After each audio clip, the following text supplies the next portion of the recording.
at my wife. He goes, all I want to do is when I get home is fuck grapefruits and watermelons. So I got a Yeah, dude. fucking sort of sick bastard.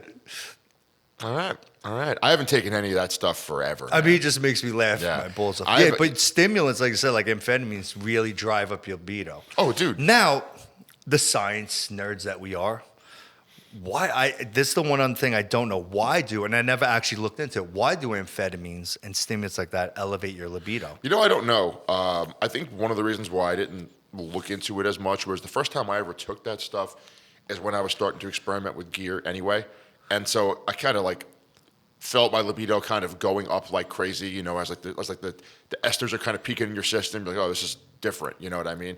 But over time, obviously if you're on something long enough, your blood levels will stabilize, right? So then you're going to notice a spike if you take another substance, or of course you come off and you notice a similar thing. But like, I don't know, man. I mean, what correlation is there between libido and like norepinephrine? You know, I really don't know. So, and maybe I didn't do the reading or research and dig into it, but like PT-141, how it elevates your sex drive through a non-hormonal pathway through central nervous stimulation.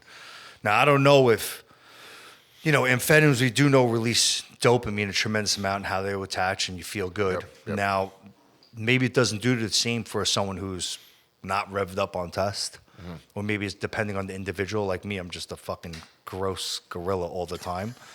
And you know what I wanted to say was the other day, and I didn't post it. I don't know if you and I had this conversation, but no, I watch porn, and it's a controlled amount. Like I could go days without it, but when I watch it, I like to watch it. You know, it's not like, oh my God, I got to put porn on every second. Definitely not an addiction. But I hate this whole movement. No porn and fucking. What are you talking about, bro? I've learned so much from porn, bro. One, there's no way I would have, the move I pulled yesterday without porn, there's no way I would have did. I was sideways, one leg up, hitting different angles. Yeah, I mean, I hate porn. Anybody who says that porn isn't a good thing is full of shit, just as long as you're not in control. Like, I think it's disgusting. I would support jailing all pornographers. Really? 100%. Why? I think it's disgusting. I mean, look, I'm a religious person, you know what I mean? I think if you're going to be religious, I go to church. you have to follow the rules, right? So like when people say that I'll say Catholic as an example, but it doesn't have to, it could literally be any faith. It could be Islam. It doesn't really matter in the context of this. I don't believe that you could say, I agree with it on this, but not that. I believe you follow the rules or you don't follow the rules. Now, it doesn't mean that people don't have urges and that they don't fall short. Like, of course, I mess up all the time, you know what I mean? And I mess up in ways that are contraindicative to my beliefs. But by the same token, like, I ask for forgiveness and I try to improve it. I just think when you look at what pornography does to your brain, I think it's really, really bad. It's just heavily correlated with like low impulse control. And I think guys like you, and frankly me, because I used to be in the same boat as you, but not anymore, some of the negative side effects of it are reduced because it doesn't affect your testosterone production. So if you're natural, okay, and you're constantly going through like just relieving those urges, it could have a negative effect on your endocrine system production, and it could drastically lower testosterone. Doesn't count for me. So precisely, I mean, because it's like almost the same concept. I don't want to get off this topic, but just to say, it's almost the same concept as like overtraining, right? If you overtrain, crushes your endocrine system, and it becomes like a vicious cycle. Obviously, even if you're just taking TRT, 100 milligrams a week, your testosterone levels will never be crushed because you're supplying it exogenously. You know what I mean? So for that effect, I would say is probably not the same. But look, I just full disclosure, like I would not want my wife looking at that type of shit. No, I don't want my wife watching fucking black guys bang out fucking white girls. Yeah, well, yeah. Then I'd be like, you have some weird fetish for something I don't have. Precisely. That's a fair point. And so I put myself in her situation, and I say I would feel upset if she was doing something like that. And she's never said this to me, but I would imagine that she agrees with me that she would feel upset about it. And it's just not something I want to do. And I will say, I do feel like, and I don't usually talk about personal stuff on this show, not because I would talk about plenty of stuff to you Zane behind the scenes. Kill me as much stuff as my mouth just opens. He could have me indicted, divorced. I think a lot of guys, and again, this is also true of like Definitely more true of guys who are natural. But like, I think a lot of guys, like, they almost waste their libido on that type of shit instead of being with their woman. And I'll say this, like, I've met, and I think one big thing that made me really start to hate pornography is when I finally saw the effects of people who were raised on it, right? So you and I always joke around, I was like the tail end of your generation of most things when I became an adult. I'm like 10 years younger than you. And so when you were a kid, it was not, you didn't have a supercomputer in your pocket that could give you access to the most deranged shit ever, right? When I was a kid, it was the same way. Like, I didn't get high-speed internet till I was 15, 16 years old. And then it's a family computer. You know, you're not going to be doing stuff like that. You know, it was magazines, it was stuff like that. And just the dopamine hit is just less intense, I feel like, from something like that. And I also feel like back then, the women that and this is true, I think, of all people, the type of logos of male and female that were in really anything from a Victoria's Secret catalog to a Sports Illustrated swimsuit issue to even pornography, they were like more normal looking people. There was a lot less photoshopping and airbrushing and everything like that. So my conception of what a healthy, attractive woman is formed as a young man before I had access to that stuff. I mean, to each his own, right? So me personally, I've been exposed to porn very young, right? Very young, like oddly young. And I have a healthy relationship with porn where I feel I know I don't have an addiction because I can forget about it and then it's not like, oh my God, I got to go on porn, where some guys, like the fat, disgusting animals, all they could do is rely on porn. It's disgusting. Dude, it's girls, or they send me this girl. I'm like, bro, that's a girl you sent me. That girl will never look at you, even in the best shape of your life. I would put it this way to you. I still disagree with your take. You're still my friend. You know I love you, okay? I still disagree vehemently. This is good that we have disagreement. But the fact that you approach it that way, there's no coincidence that you also are very disciplined with your diet and with your training, okay? You developed a sense of self-control before that shit broke your brain as a young kid, right? Probably. That's why there's no problem. It's 1,000% the case. And that's the reason why I can control it. But that's the reason why you have control over your diet. That's the reason why you push yourself to train even if you're tired or you don't want to.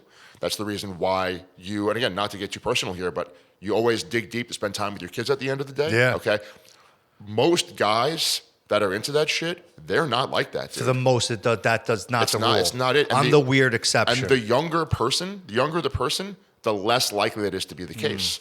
I mean, look, it sounds too gross here, but like when I was a kid and you get some type of like sexual urge, you couldn't just immediately satisfy it with something. There had to be, you'd have to either use your imagination or, find some type of material, and you're living with your family. Nowadays, a kid can go on their phone, like we said, pull out shit that is conservatively 10 times more disgusting than any videotape that you would have stolen from your friend's dad or some shit like that. And then my other thing is, like, I think it destroys relationships. Like, look, whether we know it or not, but you admitted it, we do emulate what we see in these things, right? Well, I put myself in the position of young women, and I am the most non-feminist person you will ever meet in your life. I despise feminism. But women think that men want guys to do that to them, okay? And I think a lot of times it leads to girls doing some pretty fucked up stuff very early in a relationship where you as a guy are like, I cannot look you in the face. I mean, I'm not talking about gag balls, oil, and I know. I don't even want to get into specifics. That's not even of the point I'm into. But like, I do think people emulate stuff, and I think it leads to toxic behavior. And listen, as a Catholic, I think the worst thing you could do is treat a human being like a commodity, And I look back. He's making me feel like a bad person right now. I mean, listen, that's between you and if you go to church, that's between you and God. But like, that's, to me, I think that's the worst thing you could do. And I look back at the periods of my life that I'm the most ashamed of, which is probably like 20, pretty much, right? 23 to like 28 years old, and what the stuff I was getting up to and everything. And I just realized if my son did something like that, I'd be very disappointed in him. And if my daughter associated with men like that, I would consider myself to be a failure as a father.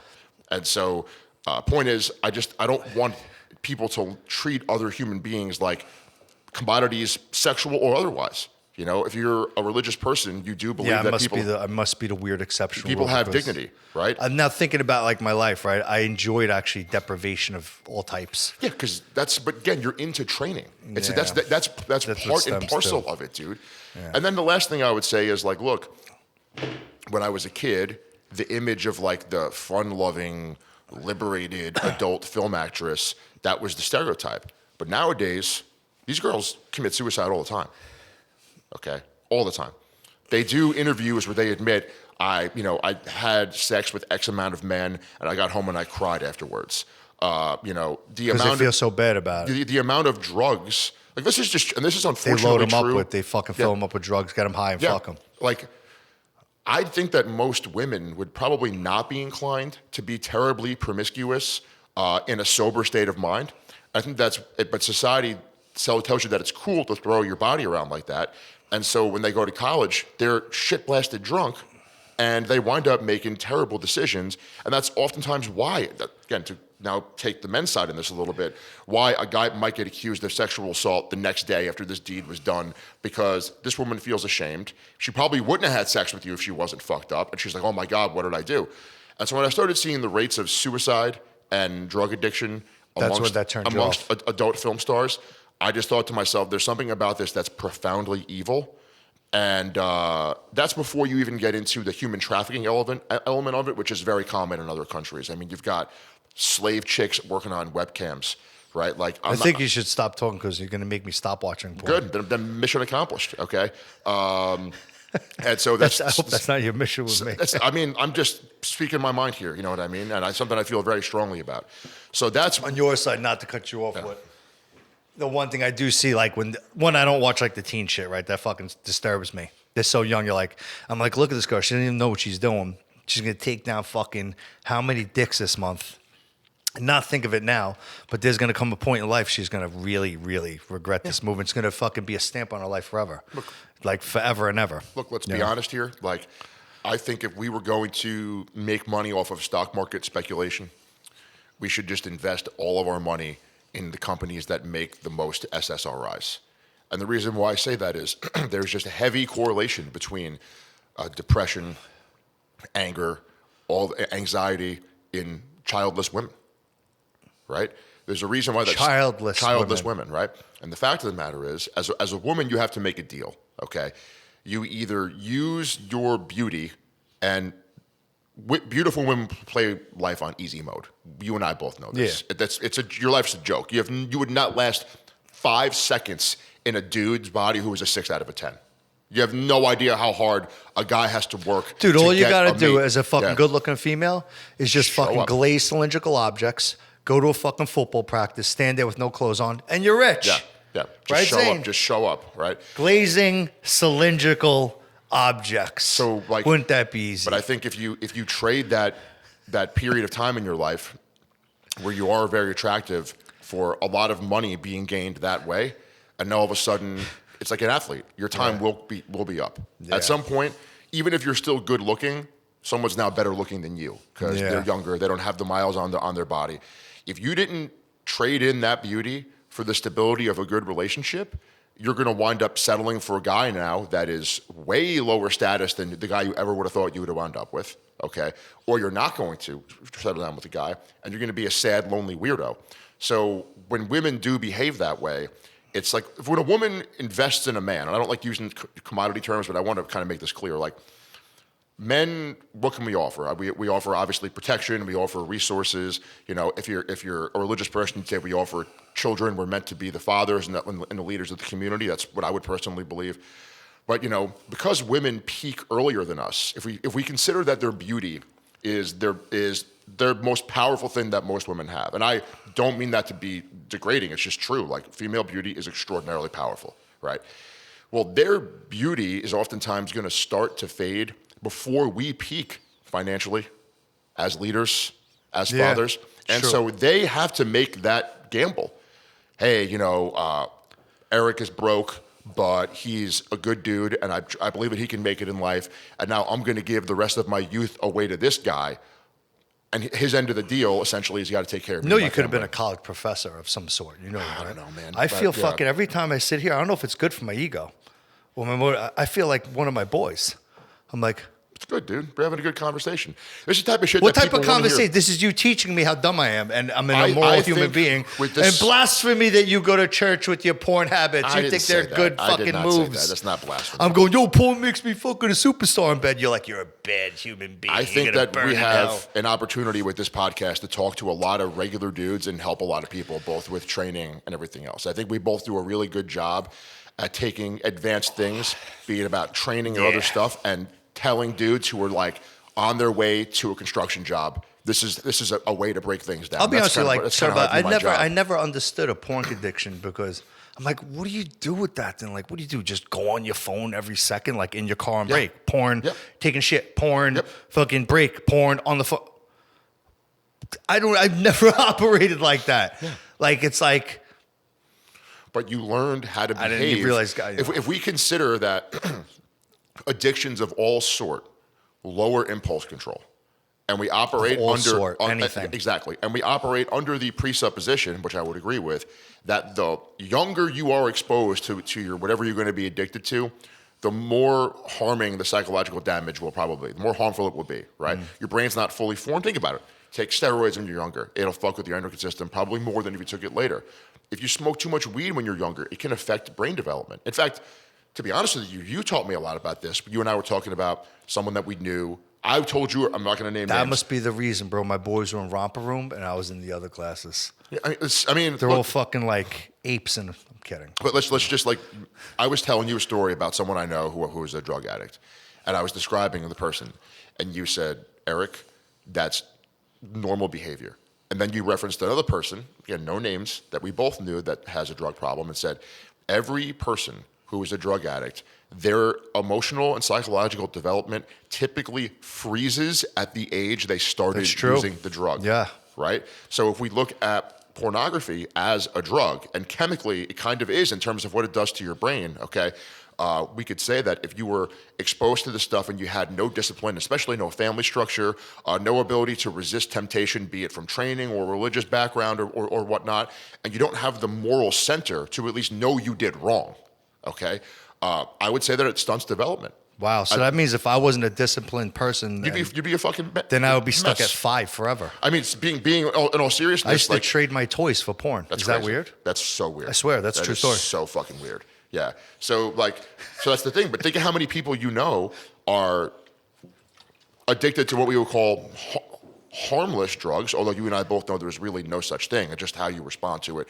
Like guys that started smoking weed when they were 12. Yeah. And they've been smoking weed every day for 30 years. Every person that I know that is like that is a loser. And the counterexample that always gets thrown around here, and this is kind of reminiscent of the conversation we just had about your experiences with pornography.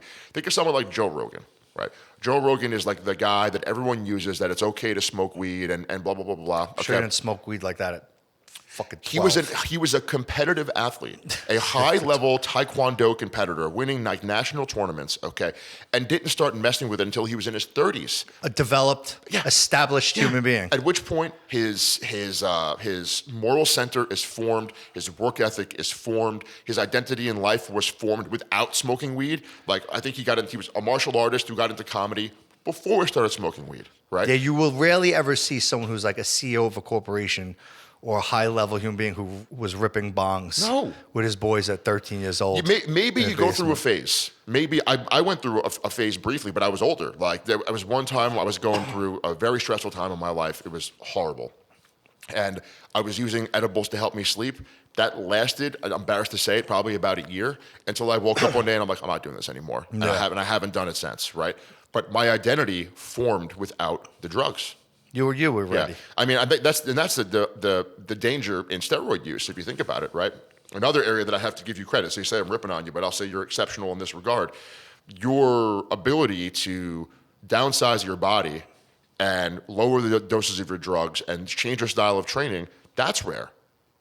I mean, come on, you and I both know. You and I were joking around off camera last week. How many gyms have that dude who's 55, his skin is maroon, he's got all the side effects of GH abuse, the weird turnip quads, like atrophied muscles in the forearms, the broad waist, and this Big dude belly. can't let it go. Yeah. Can't My let buddy it go. years ago, he was like, I can't believe you're going to give up the size. I was like, I don't really want that anymore. Yeah. It was so fucking mind-blowing Yeah.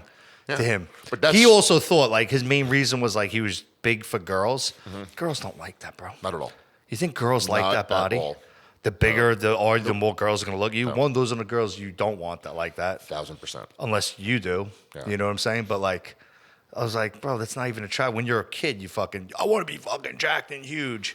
As you get older, you shift gears. You're like, yo, that doesn't look that good. Women actually have surprisingly good instincts in terms of what they're sexually attracted to in men, in terms of like looks, right? Most women, if you pick out pictures, they're going to want a lean, athletic-looking guy who oftentimes is not too shredded. Yeah, not Okay? paper shredded. That's they kind of know. Women are much more observant than men. And you think about it this way, like men are like oafs. Again, I ripped on women a little bit before, now I'll rip on men. We're oafs. We can be very inattentive. The reason being is, if you're a man, half of the world, if we assume that half of the world are women, half are men, half of the world could not possibly physically hurt you. And if you're a tough guy, maybe half or more of the men in the world can't physically hurt you. If you are a woman, okay, half the people in this world can kill you with their bare hands. Think about that. Half of the, not even a question, okay? Right. And maybe there's some exceptions of guys that have muscle wasting diseases or whatever, but it's, I mean, come on now, right? And because of that, they're much more attentive and sensitive to things. I think you see that in responses to drugs, like not just PEDs, but like women and alcohol. Woman tries to drink with a dude, unless they are a serious alcoholic, it ain't happening, right? And so I think women are very intuitive in that regard. And sometimes they don't even know, like they can't describe why they're thinking that way. Like, why do you like this body type versus that body type? I don't know, I just know that I do. Well, unconsciously, one of those, their brain knows, is a healthy person who, let's be honest, is probably also more athletic because they're not so extreme into aesthetics. And it also speaks volumes about the mental illness of the person to an extent, right? Yes. Like there's selfishness involved in Selfishness. bodybuilding. So an when you extreme see, nature. this is what I would see, right? This about the attraction of not being a fucking total juice bag and huge, which isn't a great look anyway.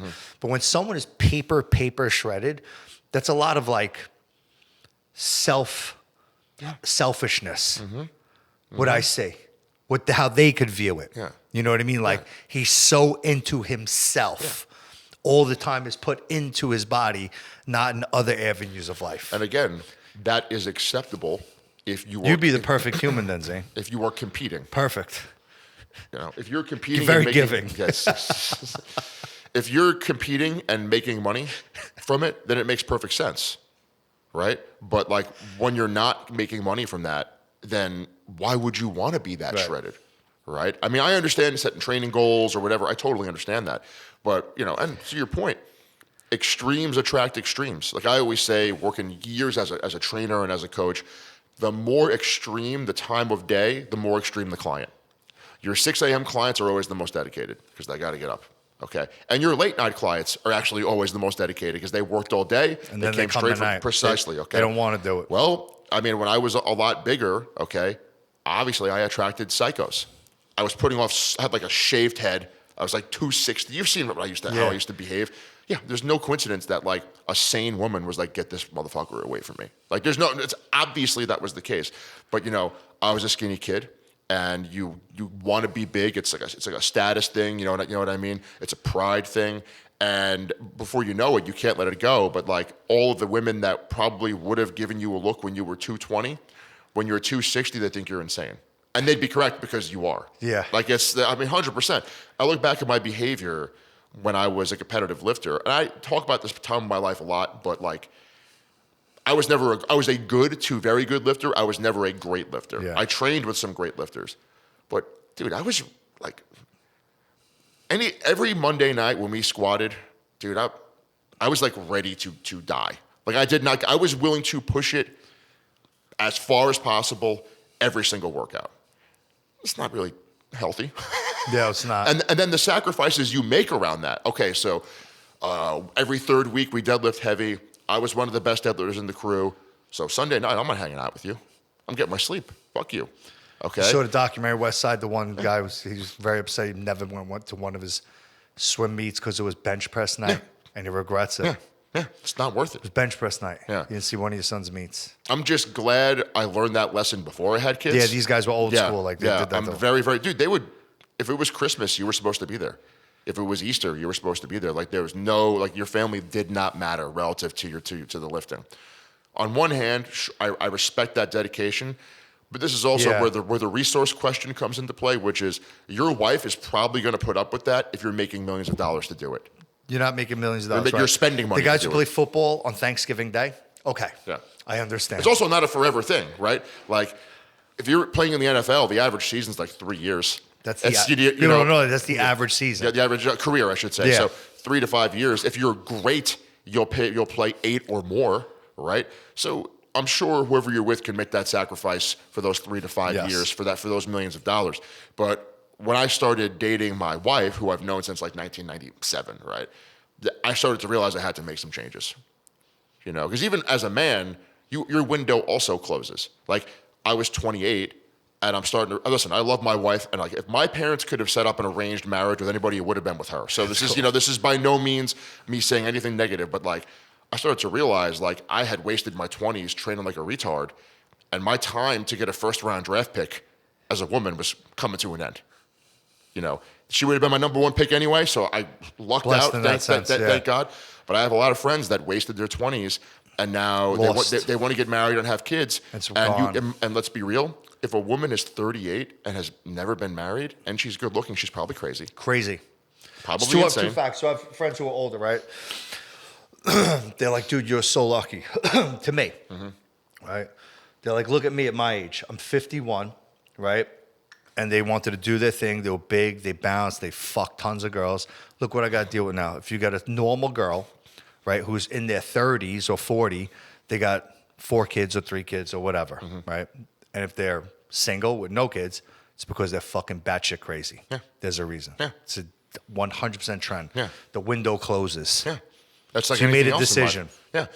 And let's be honest also, like then at that point, a lot of times the best you can do is you hope that the woman is just divorced with no kids. I want to talk to you about my call with Todd Lee.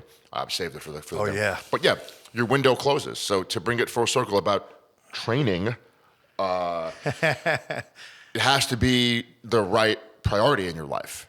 You know, one thing I learned from Dave Tate, even though I never met him, was he said he designed his business for people who have training as their number 3 priority. Number 3. Behind their family and what they do to support their family, right? And I think if you're not getting paid money, okay, then that's probably a healthy place for it to be. Now, if you are getting paid money, then training is your career. Okay, it's number 2. And if you have no family, okay, then it's number 1. But once these things are in play, then I think you have to really change your lifestyle. And that's before we even get into the fact that, like, and we've discussed this a million times, bodybuilding, powerlifting, strongman, this shit could kill you. Very easy to have a heart attack by 50. Drugs, weight. Yeah, absolutely. Right? Lifestyle. So at some point, you have to say, what else am I going to get out of this shit?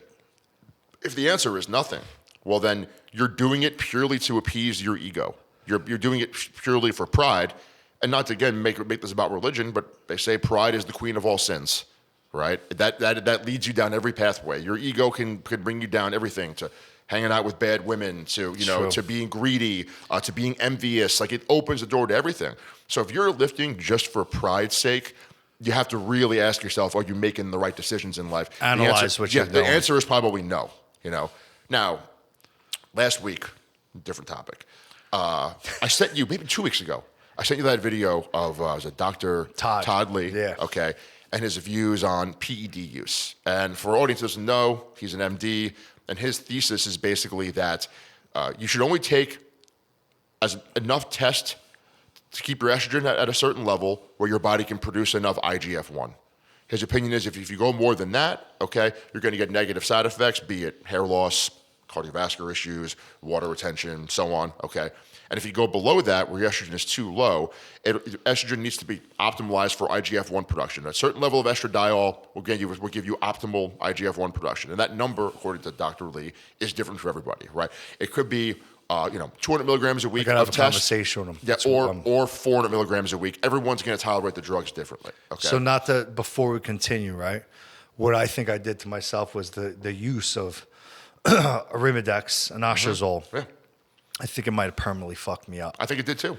I think it permanently fucked up my ability to create some level of estrogen because even the little test I take, bro, like I have no aromatase enzyme, dude. Like, what do I do? Get fatter to initiate? My estrogen just is barely in the bottom end of the optimal range.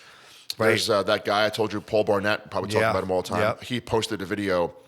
He destroyed his estrogen levels for his past show and started taking D-ball just for the estrogen. Just for the heavy aromatization to get his estrogen levels Dude, the back last up. time I took D-ball, right, and it was dumb because I didn't realize the milligrams because they were underground. I go, oh, they went from 25s to 50s. I was getting nosebleeds like within 4 days. Of course. I was like, 50s, like, who takes 50 milligram of D-ball? Yeah, that's insane. There should be 10s. Yeah, like also those pills, like the way that they're made, like if you can't even really break them. No, they're like not one that... it just shatters. It's not like a giant wafer pill that you could cut it into four. You think that would work for me? What? To elevate, kick up my estrogen a little bit? I'm not a doctor, but all I'll say In is theory. I've heard people say yes, it could because of the heavy I gotta have a aromatization. conversation with them. Maybe 10 or 20 milligrams or something like Just that. for a little period of time, Yeah. that might kick up my estrogen a little bit. And to your point, yeah, if I think about all the times in my training career, this is why I booked a call with Todd, and we'll kind of talk about it, but where I was maybe getting really strong, but I wasn't putting on any muscle. Now, I don't have my diet from those eras written down. So this is totally open to the criticism that you were eating like shit or not enough, okay? But I was pretty big back then. I knew how to at least get the calories in. So I would push back against that, but it wasn't perfect. Point is, powerlifters take very androgenic drugs. All right? That's it. Like, why? Because there's less estrogen aromatization, increases your strength to weight ratio, essentially, right? And it helps you not go up a weight class, right? And I think about all the times that I struggled to gain weight versus when I did gain weight, meaning muscle mass.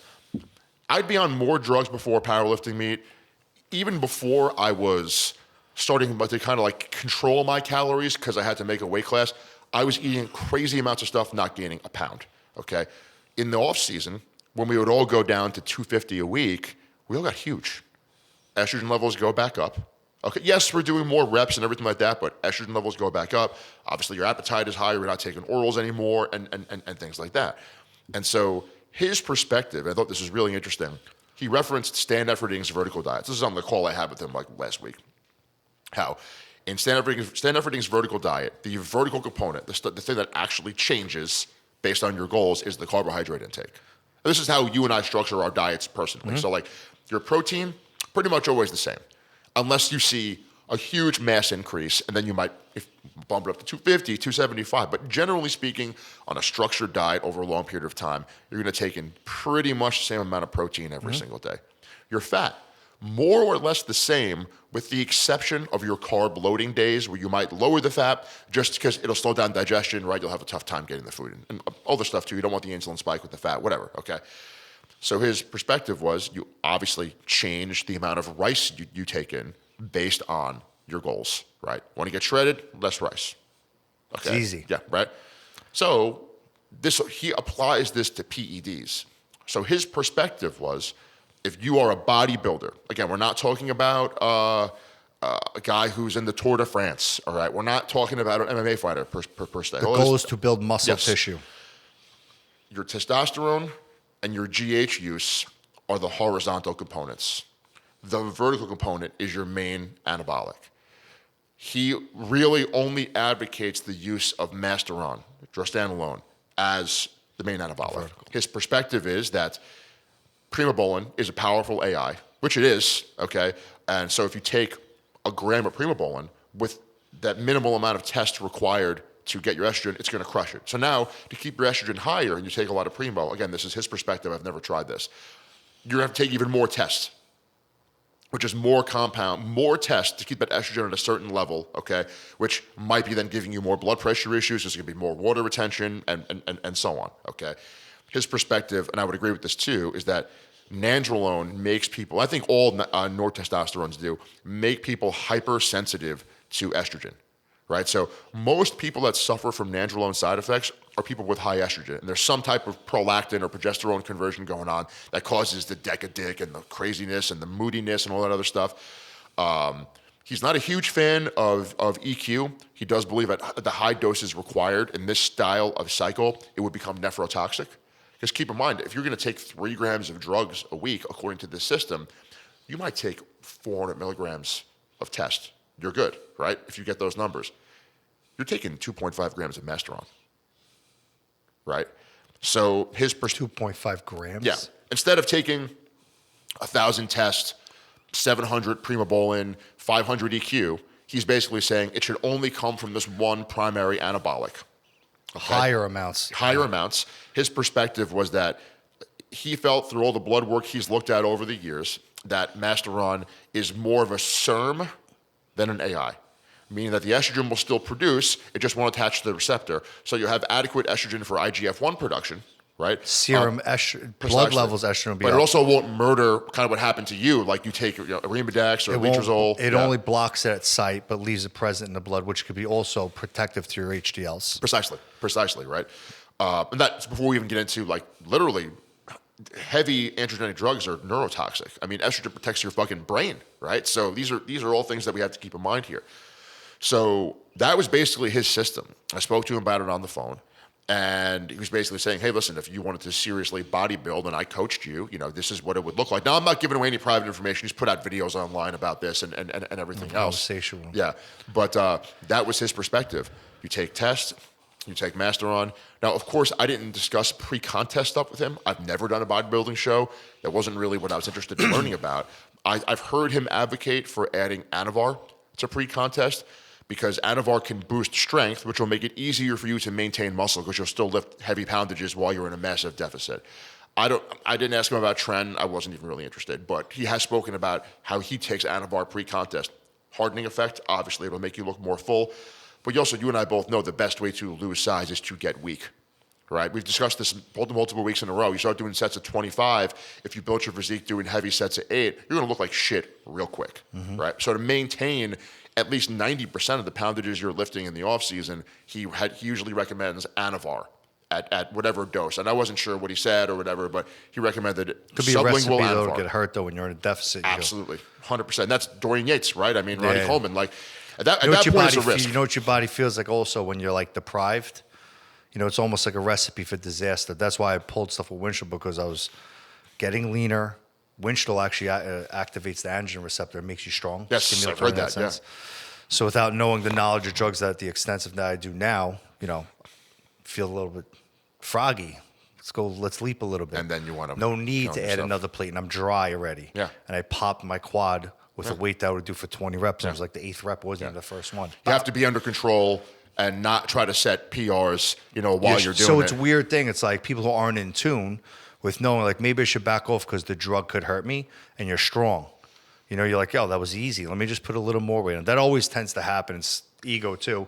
Let's go. I could do a little bit more. That wasn't hard. I could do a little bit more. Thankfully, I was never a big weight cutter relative to other people in the sport, in powerlifting. But yeah, dude, you're on test, Tren, and Halo before a meet. You feel strong as shit. And the point of the sport is to be strong, right? So that's when you really see injuries in powerlifting, because maybe trying to dial your diet down a little bit. You're trying to make that weight class, but you still want to hit some of those weights in the gym so that when you go to the meet, you have some confidence. Like, it takes a very advanced and brave lifter to put a weight on the bar at the meet that they haven't handled in training even a little bit. That's a tough mental barrier. I never got over that mental barrier. That hurt me as a lifter. Now, about training. This is what I thought was interesting. His personal training split, I'm gonna butcher this a little bit, okay, but the gist of it's true. Basically, he does upper body 3 days a week. We'll say Monday, Wednesday, Friday. Again, this could be wrong, but the spirit of what I'm saying is you relatively get the correct. understanding of it. Tuesday, Thursday, the off days, he does legs and arms. So bis and tris, and then legs. His thesis being arms recover very quickly. So whatever arm activation you get from the upper body day, you could pretty much be fully recovered by the time you come in and into the next day. Yeah, exactly. Okay. And I asked him, I said, well, this sounds a lot like DC training. And he was like, look, no one really knows what Dante does with his lifters. There's the general protocol that Dante Trudell, of course, the creator of DC training. There's a general protocol that's out there, but we've heard guys like Dusty Hanshaw that have worked with them say, well, I'm not really doing that, I'm doing this, okay? The one common line is it's all about progressively heavy weights over time. So he said he felt like DC training was too few reps. So like the old school protocol for the 3 rest pauses for, say, a chest workout in DC training was like 15 reps. So usually you're going to get, you train to failure like that, you know this as well as I do, the reps go down by about half each time. So 8-4-2. Or even less sometimes. Yeah, do properly. 8-4-2. And he suggested, if you're following this kind of training, which Dante also suggests, not taking the first 2 pauses in DC training or his style of training, which we'll get to in a second, to failure. Because if it's already a low volume training program, okay, if you go to failure, you might lose 6-8 reps over the course of that set. So the third set in a DC style training, he suggests taking to absolute failure with a controlled eccentric, of course, assuming that you can First do it 2 safely. or 1 or 2 in the tank. Yeah, exactly. And it takes experience, obviously, to know that. Feel. Yes. Now, I don't think he does the rest pauses, though, in terms of himself or with his clients. But it got me thinking about the rest pause. If you do this style of training with a hammer chest press right there, that bad boy you have right there, and you still do 60 seconds rest between sets, that is not that much rest for heavyweights. It's not. If anybody knows, it's not. Yeah, that is not that much rest, okay? And you'd probably get a similar training effect, okay, while still being able to handle more volume, right? And I wouldn't be surprised if that's the type of stuff that Dante has his guys do, especially for chest and shoulders. And what you see when you Google, it's the basic blueprint, but he definitely... Which is 20 years old. Yeah. I mean, that came out from when he was on an internet forum, years ago, right? And his philosophy, and I'm gonna butcher this, all right? So, doctor, if you're listening, feel free to yell at me, but this is what I remember. Talking about the difference. And I think this is really important. In fact, I've been talking to some of the Uzi Strength clients about this on private calls. Guys from our generation, they associate, if I don't feel the workout the next day, it didn't work. And they also, unfortunately, view it the same way. The steroids are working because I feel crazy. Like, no, you're taking you're taking too much steroids, bro. So his thesis, based on evidence, is that muscle repair and muscle growth are not the same thing. So for a long time, people operated under the presupposition that muscle repair was muscle growth, okay? He's flirting with the idea that muscle repair actually prevents muscle growth. That actually, if you're sore, you might not start growing until the soreness is gone. Because you're damaged. Exactly, okay? And we know this now. Like, we lift weights to get the genetic signal to build, okay? So his idea of training, legs twice a week, upper body 3 times a week is you go in, you get the signal to grow. You don't take it any further past that. Because the guy who grows his upper body 3 times a week will generally outgrow the guy who grows it one time a week. Right. But you have to really learn what's too much, right? Now, another thing that he had that was interesting, and I'm going to totally destroy this. He referenced to me satellite cells, the cells that help with either A, muscle repair, or B, muscle growth. Apparently, there's belief that we have a finite number of satellite cells in our bodies, right? Maybe they can be regenerated with stem cell therapy, but we don't know. So in other words, if you're always making yourself sore, you're capping your natural potential because those satellite cells are going to repair and not growth, and then one day you might be out of satellite cells, right? Now, I was kind of busting his balls. I was like, well, why does no one train like this? And he referenced, I think he said Urs Kaczynski, the guy that took second to Chris Bumstead this past year, was starting to adopt these training methods. Low volume, high frequency. Yeah. High intensity. And he said he felt like you were gonna start to see it at higher levels. So then I asked him like the Masteron thing. I'm like, why is no one doing this? And he did raise a good point. From what I understand, what it said, this is the horizontals, growth hormone. This is your base. Yes. And that's your plate. Yes. What you eat and build is like the rice. Tristanolone. Yes. That goes up and down. Yes. So for what I understand, he almost had a base lower milligram of testosterone. Much lower. 400. Yeah. And up to 2.5 grams. Yeah. Grams. That's 2,500 milligrams of Masteron. Yes. Exactly. So that's such an old thought. Oh, your test has to outweigh the anabolic. Yes. Exactly. Well, here's the thing. That never made sense to me, to be honest. It probably does if you're taking primobolan. Because you need the estrogen to be up there. So now, in theory, if you think about it, Primobolan and Dianabol is a good stack. One's pulling, one's bringing. You'd be balanced then with the base of testosterone. The reason why, I asked him about that too. The reason why he was not a fan of it was he said he felt that it just overcomplicates things. His idea was, it's so difficult to quantify exactly how much your estrogen levels get reduced by Primobolan. Because obviously it's genetic. And within the person, you're fatter, you have more estrogen, you're leaner. So his idea was, why would I even fuck with these variables? Why would I? Okay. And he sent me the spreadsheet he uses for his clients' blood work. And he obviously advocates microdosing, so taking the drug every day as opposed to the 2 big bolus shots a week. He doesn't even do milligrams per week. He does milligrams per day. So this is my cycle. 60 milligrams of test per day, 150 milligrams of drostanolone Which is not per a day. lot. And then this is where my E2 was at week 12. This is where it was at 24. And then on top of that, the blood work he would order, because he is a doctor, would also track. He coaches guys for this, obviously, too. The blood work he would order would also be tracking IGF-1. Hey, my estradiol is at 60, my IGF-1 is peaked.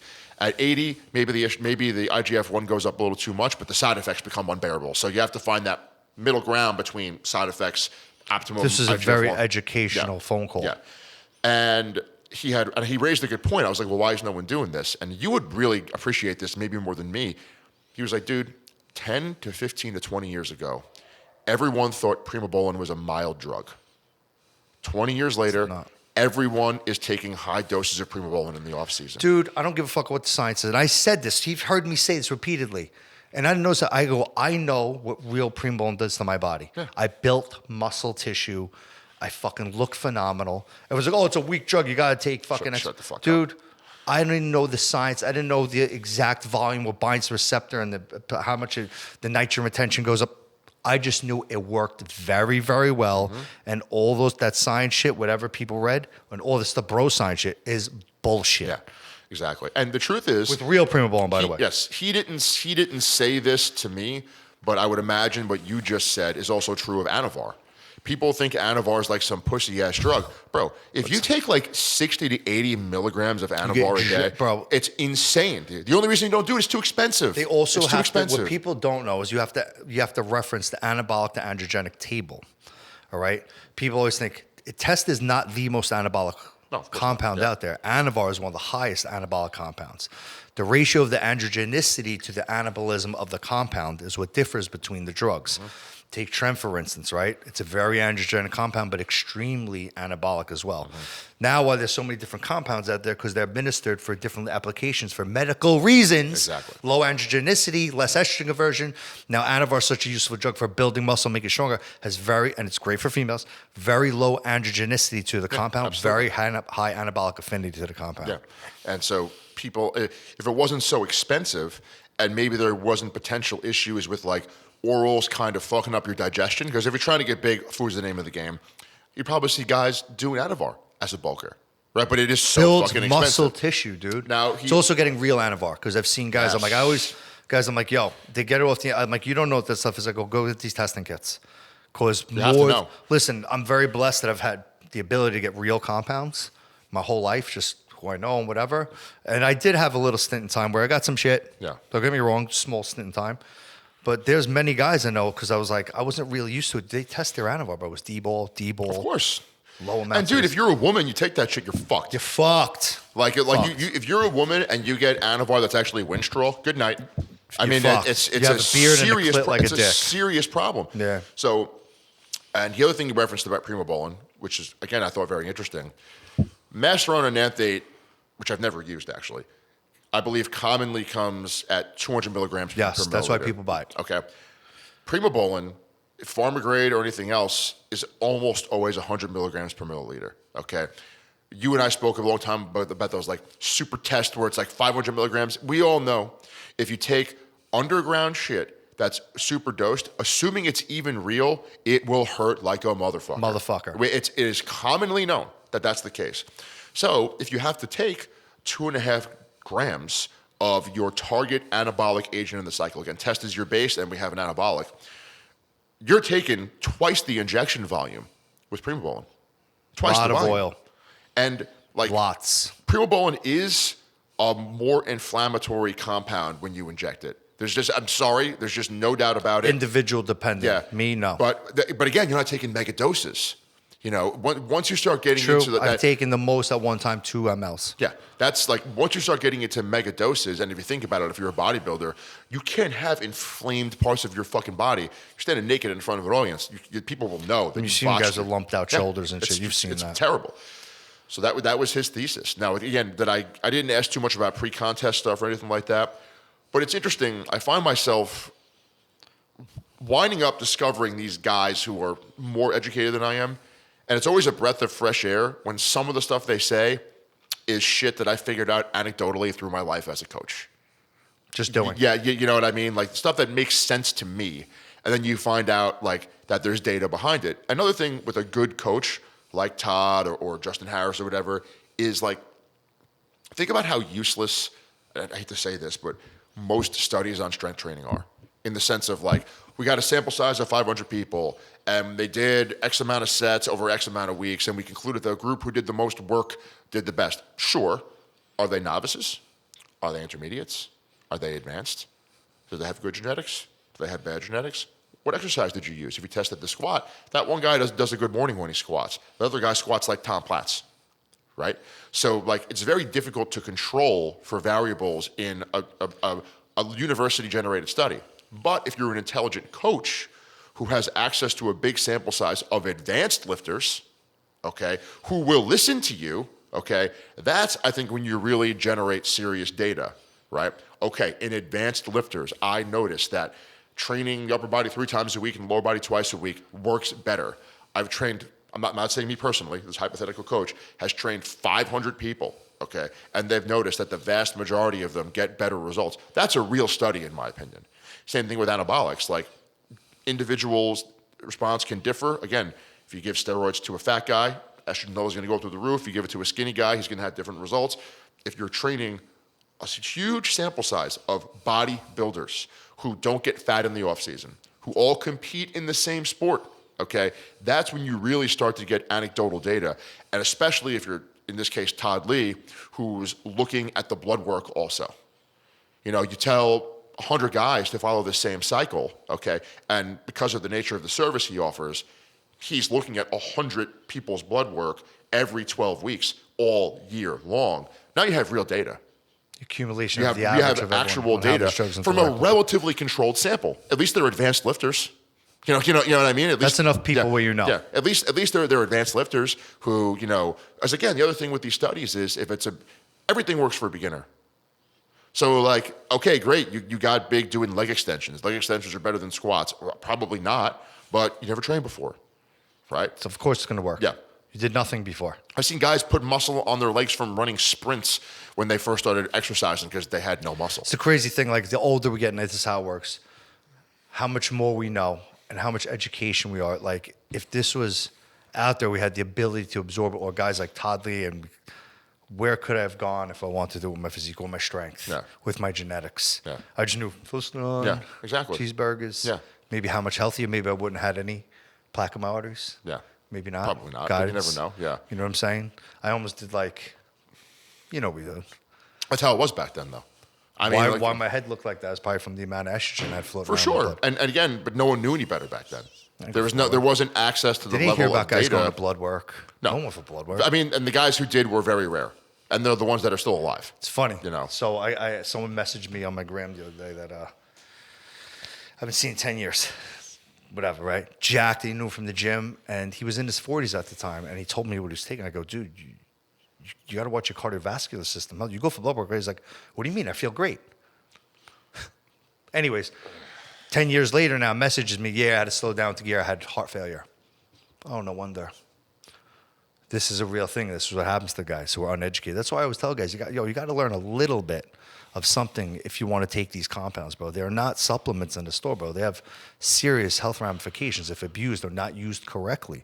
See, Todd Lee knows how, this is someone like him, why it's so important to go with someone like who's knowledgeable. They know how to run that red line and back down. Go up until you start to, human body also recovers from everything. You have to know that's an unbelievable mechanism, how it could recover. Yeah. So he knows how to use the drugs where you're not going to a dangerous parameter, like health issues, and then back it down, then back up, back down. That's why it's important to know the compounds. No, you redline it for too long. That's how you die. And kind of to kind of make the conversation go full circle from we were talking about shit that had nothing to do with training, talking about girls doing disgusting stuff when they're younger. That same logic is true for juice heads. You know, like the younger you are, the less time really matters to you. You don't realize that 20 years will go by like that. It's like a fucking bleep, bro. Yeah, and you'll be 43. Before you know it, you're fucking 50. It's crazy. Yeah, it's crazy. Yo, I was thinking about the other day. I'm in my late 40s. I was like, holy fuck, bro. I remember like specific times. Like, yo, that was 20 years ago. Yeah. Think about that, thinking about concerts I used to go to. You know what I mean? Like going to see like Pantera when I was like 14 years old. And I'm like, that was 23 years ago. 20 years ago. Like, and it doesn't you feel remember, like it. You remember every little specific fucking event there. It's crazy. Even like me referencing parties and stuff I did with my boys in Vegas. Just I go, holy shit, dude, that was like 05, 04. It's crazy. I was only 19 back then.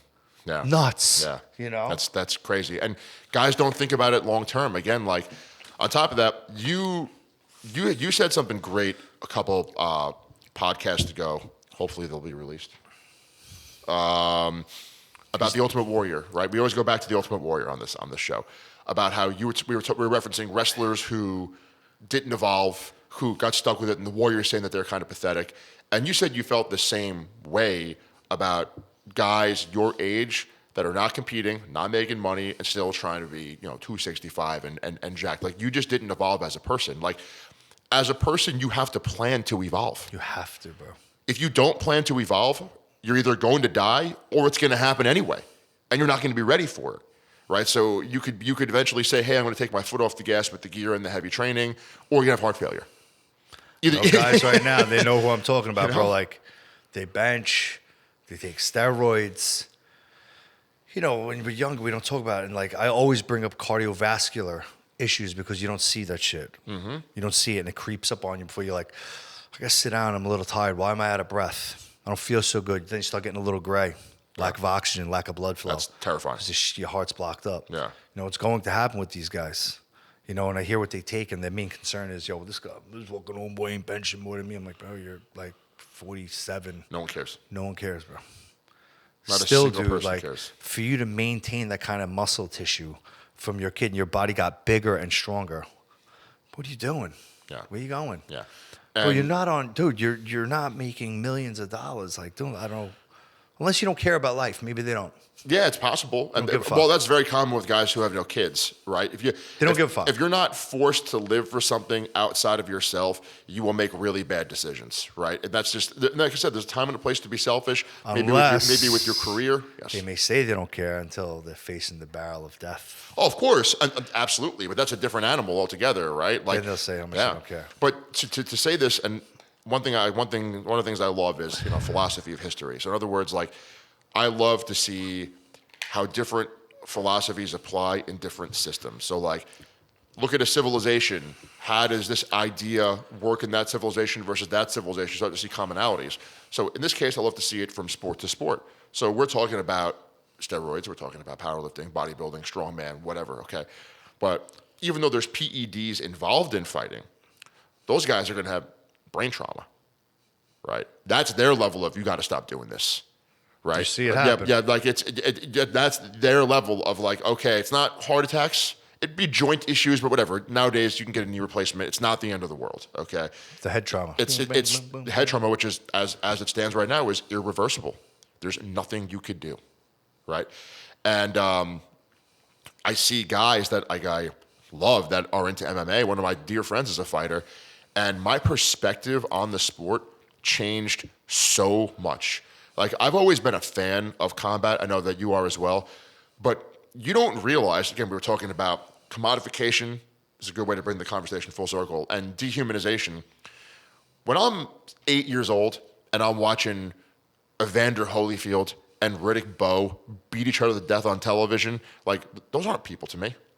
I've never, and not to say that I don't know them. You know what I mean? I have no idea who they are, okay? When I was watching Fedor destroy Nogueira, I've never met them.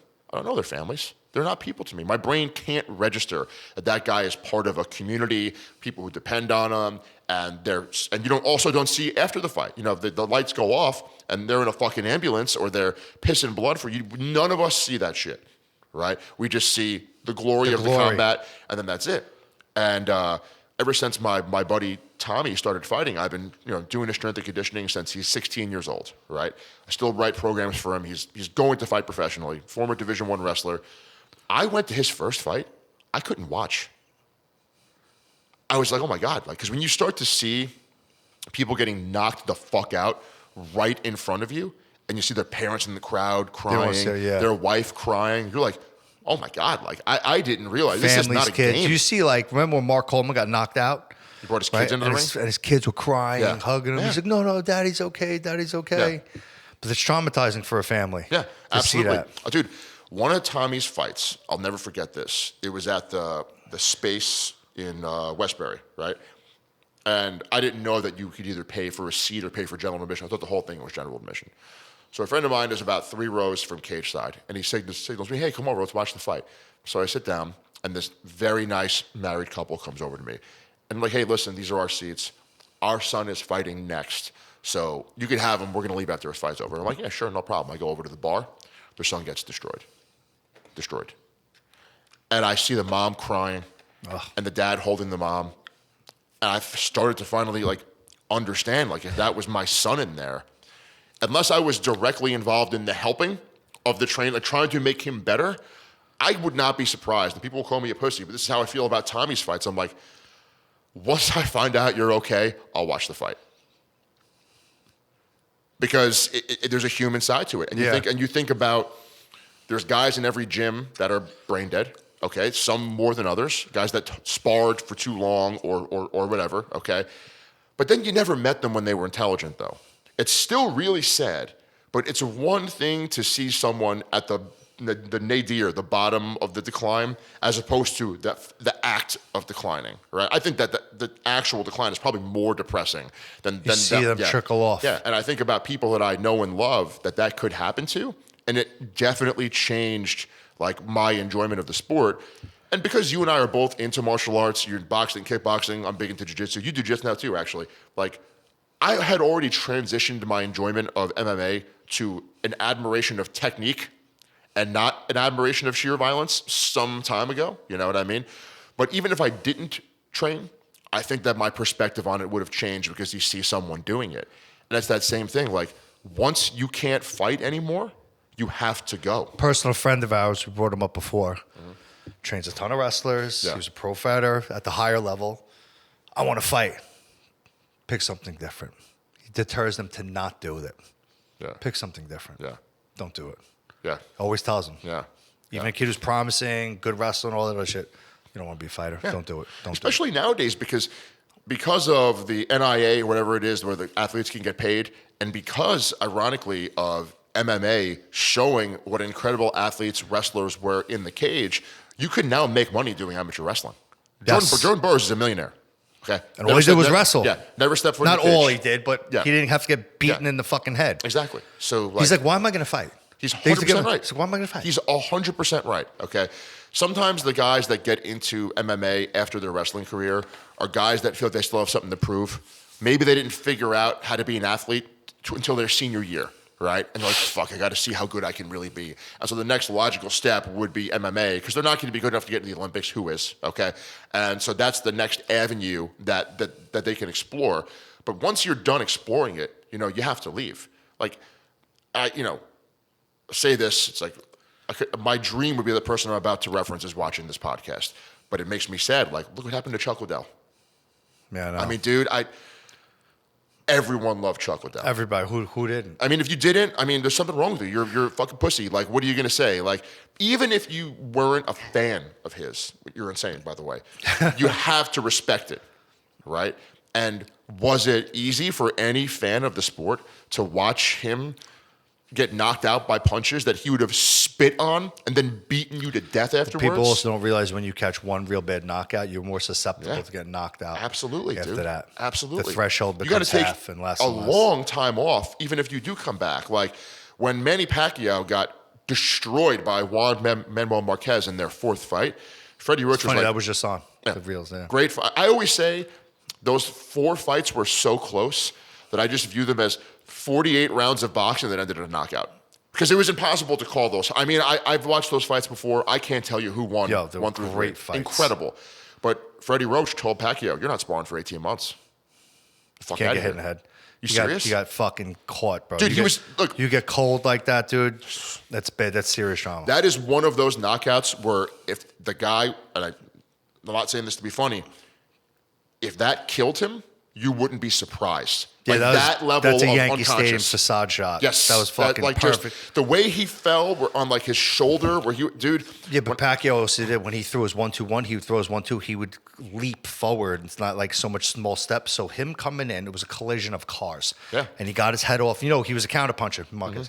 He'd slipped that perfect time. You know, he was catch him. He caught him. Boom, right on the button that time. Yeah, That's what happened. Perfect Shut off. shot. Perfect shot. might very well be the best punch of his whole career, Dude. Let's be honest, right? Dude, I he mean, timed. He was right waiting. He slipped it. Bang.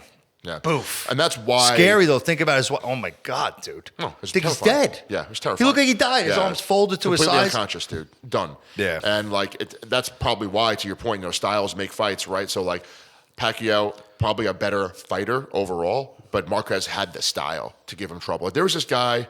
Had the style. You ever see weird shit like that? Remember what was his name? He fought Mayweather. Oh, what's his name? One of his last fights. But he had the craziest weird side. Molina. What was his fucking name? Mayorga. Not Mayorga. Fuck. Can't remember his name. Anyway, bro, he threw punches, but he threw almost like wild street fight. He threw Yeah, I know exactly what you're talking about. Yeah. I said to Keith, I go, what was it? He goes, I don't know, bro. Fucking street fighting, It chicken worked. fight. It worked. Yeah, gave Floyd some trouble. Mayweather's so clean and precise and could read. Yeah. It was almost like unreadable. Yeah.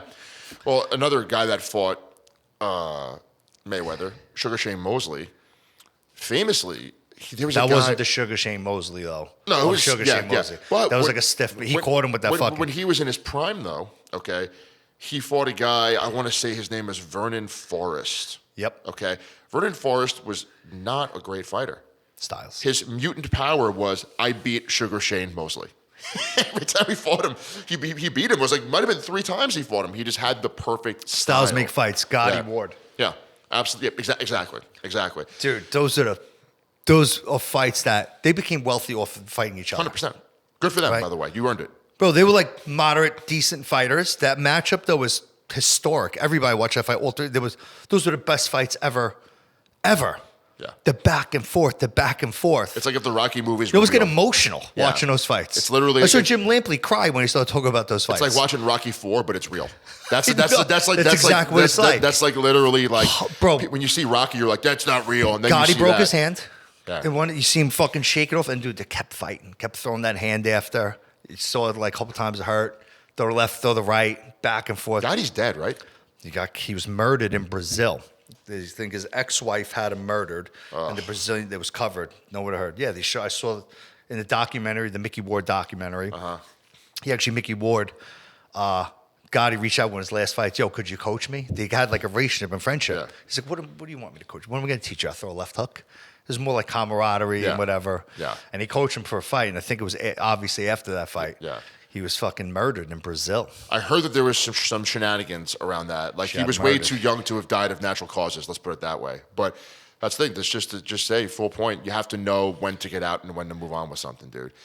Even if you're not risking getting majorly injured, let's say it's cycling or something, right? Like you're not going to get. Oh, you could be killed cycling. It has happened. Okay, guys getting brain damage, falling off a bike, going 35 miles an hour. Do you want to be remembered that way? Right. Do you want to be remembered that way? I used to be a big football fan. I'm not anymore. I don't watch it. But I'm still fascinated by a lot of like older coaches. And Bill Walsh was the old coach of the 49ers. He would always say he'd rather get rid of a player too early than too late. And so It's sad to see guys don't know when to. a guy might Let have go. 1 or 2 more good years playing for another team, but a lot of guys were grateful that he told them when it was up, and they respected him so much they retired. They left on the high note. Yeah, they're like, you know what? I'm not going to go play for a losing team. I'm not going to play for a better coach than Bill Walsh. He knew when the edge was coming. He's like, I'm not gonna, it's over. He didn't want to see it. First of all, it hurt the team, but you develop a relationship with these guys. You want them to go out with some fucking dignity. You don't want to see a 350 hitter go out batting 212 for 3 years. You see it more direct when you see fighters that hold on too long. It's horrible. It's so horrible. It's on only a one-on-one sport. All right, I'll close it with this because I know you watched this. We all did. Nobody wants to admit that they watched it, but we all watched it. Chuck Liddell versus Tito Ortiz 3. Did he even try it? Almost. Dude, how was that even allowed to happen? You look at that fight and you say to yourself, how is that legal? Who got their wheels greased at the athletic commission to let that shit happen? Maybe it's less bad because Tito's like 42 at the time, so he's like 6 years younger than Chuck. The second the bell rung, I was like, no. It was just. It looked like he didn't step in a ring since his last fight in the UFC. Probably, yeah, right. You look at it and you're like, I hope and I love Chuck, dude. I would love to hang out with Chuck Liddell, but I'm just like, dude, I just could not see you like that. I couldn't do it. Yeah, it's sad to watch. It's really, really sad. And in that case, or even just say like Ken Shamrock, right? He was good for his time. Yeah. But like, dude, I'm like, oh, dude, it's embarrassing. Really embarrassing. Yeah, stop. Getting knocked out by everybody. You have it here. Yeah. It ain't there no more. Getting knocked out by everybody, But Chuck was such a better fighter than Ken. Oh, yeah. So that's different. So to see him sink to that level of it was just so that was even depressing. further of a disparity. Really bad. Yeah. Like you said, Shamrock was good for his time. Okay. Shamrock was good for his time. He was tough wrestler, just beat the fuck out of people. Like the toughest guy in your area, like in Long Island, say, right? Yeah. And it was great for the UFC when it first started. As time goes on, and the sport evolved, but the disparity, the drop off, like Chuck was here to that. Muhammad Ali versus Larry Holmes and Trevor Berbick. Like the guy pretty much got into the ring with Parkinson's. Yeah, I know what you mean. It's sad to see. Yeah. So it's to let go. They have to let go to certain. Up, dude. But it's tough because they still have it. I still got it. And my father told me years ago, I said this before. I remember and he was super athletic and he's like, and he missed the ground ball. He was a good baseball player. He's like, your brain tells you want to do it, the body just can't. Yeah. That's just held on for just way, way, way too long. long. With much more dire consequences. Yeah. So I'm good, man. Good. You got anything else you want to say today, Vin? We were going to talk about the DC training with how I feel. Sure, bring it up. Let's do it. So real quick, how I was looking for a program because I am a meathead. I enjoy lifting, right? And I always knew that low volume yielded the best results with me, even though it's like snorting coke, set after set, you feel good. But it wasn't really ideally the best for me at this point in my life, especially. But I do enjoy boxing. I do enjoy rolling. High volume does not coincide with that, just does not. I found a workout that is stimulatory to muscle growth. You lift weights like a meathead, not throwing kettlebells and shit, because I don't love that. I just don't. Where I'm not destroyed. I'm getting stronger every workout. I text you, and I feel fresh to box. It's great. That's why I love it. I love the workout. I absolutely love it. Like, you warm up well, real good. I stretch, I take my time. But the workouts now, when you do them properly, right, they're efficient with time. Yeah, of course. You train hard. Absolutely. Now you have to also ask this. I always get asked this, but I like to lift weights 6 days a week. Do you like to yield results? There's two different things. It's a big thing, dude. Yeah, two different things. Yeah. Do you want to go to a bar stool? The gym's your bar stool, great, better than a bar. Or do you want to get results? That's what you have to ask yourself. Yeah. This is what the program is for. I've trained a lot of guys that are but I want to. Just addicted to like going to the gym and moving around. And that's fine, but then you have to accept that that's putting a permanent cap on your results, right? To the point about DC training, one of the things that and again, this kind of a Todd Lee thing as well. Like, if you think about boxing, grappling, these are skill sports, right? So the more time you put in, generally speaking, the better you will get. They are technical. It requires a lot of practice, positional training. It's very much about training your brain and your body together to perform a task, right? Bodybuilding is not really that way, right? There's an exact point where there's too much, okay? Like in jiu-jitsu, assuming you're not injured, you could probably drill every single day and improve exponentially, right? Totally different. But you don't drill in bodybuilding. You either get the stimulus or you don't. And I think one thing that guys should think about is like, there's the overtraining end of the spectrum, and there's the undertraining end of the spectrum. The guy who undertrains a little bit is going to grow more than you. I hate to break it to you. Like, so let's say you do. The only way I see it's not good, the person who doesn't yield results from this type of training is not pushing themselves hard enough during that set. I agree. And think of it this way, like, so, DC is basically legs and arms, upper body, legs and arms, ABA, BAB, so on and so forth, right? Even if you could maybe eke out a 4th workout a week, but you want to do other stuff, okay? Yeah, there might be a 36 to 48 hour window over your week that you're not growing anymore because you're over recovered / undertrained, we'll say. That's better than the alternative, we said before, where you're sore as shit, satellite cells are repairing just damaged muscle tissue, you're not getting the signaling for growth, and then all you're doing at that point is beating your body to shit and not getting the results. You know what I do on the in-between days? All right. I do the stuff that you don't want to do. That's important. I do my tibia raises. I didn't make it a circuit. Yeah. Tibia raises. I work on my hip flexors with a dumbbell. I do crunches. There you go. Make it a circuit, sweat a little. I stretch. I work on mobility for a half hour, which is super important to be able to hit the workout hard and do it properly. And then I do cardiovascular work. That's a fucking workout. Yeah. We don't have to bench every day to get results. It's insane. People who try, and also what people who have to lift every day, you'll notice that when you lift, when you take that day off in between, your lifts are way more intense and you like them even more. That's the thing. Discipline, motivation, the way that these things kind of relate to each other, all motivation does is get your foot in the door, right? That's what gets you off your ass to change yourself, okay? You have to use the motivation to set up habits that will keep it going when the motivation goes out. And it will go out. There have been years where I didn't enjoy lifting. I still did it, right? Because I was just like brushing my teeth. No matter what, 2-3 days a week, when I was doing a lot more jiu-jitsu, boom, I had to get it done. It was part of who I was, right? So like when I tell people, if you're this guy who's super motivated and you want to train 6 days a week, let's find a way to psychologically transfer that motivation into diet. Bring that same intensity to the kitchen, okay? Let's find a way to channel that into sleep. Or in your case, the other little things, mobility, flexibility, odd muscle groups that need to be strong but don't get stimulated from bodybuilding style training. Like, if you really want to make it work, like, that's what the motivation should not encompass just the one prime thing that you like to do. You have to find some way to channel that energy and put it into the things that will keep you going. And the caveat to that is you'll be motivated for longer if you're succeeding, right? How many guys you want to do when you get results? Lift 7 days a week, they get no fucking results, and then the fire goes out because there's no results, right? Would you work a job that you're working 60 hours a week and you're getting paid $0? Of course not. You'd find something else to do. It's a ridiculous notion.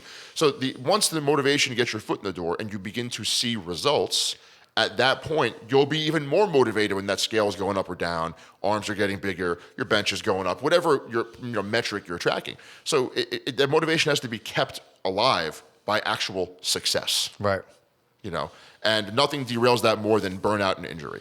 And that's what I love about the DC training also is you're trying to beat PRs. So what I like about it is the pressure. Not just the pressure of having to beat the PRs, which I guess it's all part of the same thing, but like I know that the next time I hit that workout, the only way I'm going to beat those numbers is if I get all my meals. The only way. Yeah, you notice if you don't eat right, you're weaker. The only way, oh shit, I barely got 20 reps on my 3 sets this week. I don't want to change the exercises. I love the Smith machine squat. I don't want to take it out of my rotation. I better get my fucking meals in to get that,